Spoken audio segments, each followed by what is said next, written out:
ايه الفرق في الانجليش بين big ولارج؟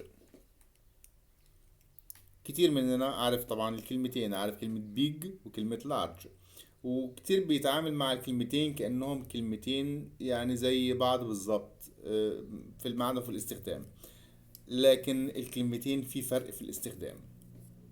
هما متشابهين في المعنى طبعا، لكن في فرق في الاستخدام بين big وبين large. large بتيجي مع الحاجة اللي فيها fixed size، بتبقى فيها size، بتبقى فيها مقاسات مختلفة. دي بتيجي مع كلمة large.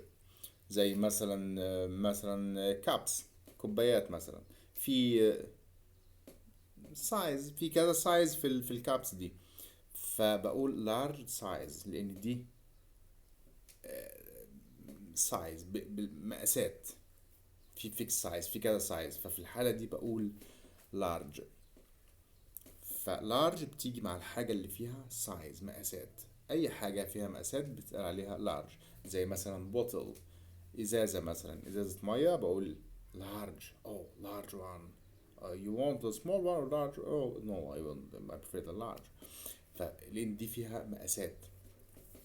لكن مثلا لو هتكلم على شجرة مثلا هقول it's big tree or it's a large tree. No, not large، لأن طبعا الشجرة مش بالمقاسات. شجرة مقاس كذا وشجرة مقاس كذا مش ممكن. فبقول it's a big tree or it's a huge tree. It's okay. Huge tree means huge tree. It's big tree. Okay.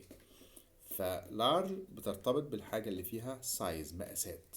مقاس كذا، مقاس كذا، مقاس كذا، أيا كانت الحاجة دي. And good luck.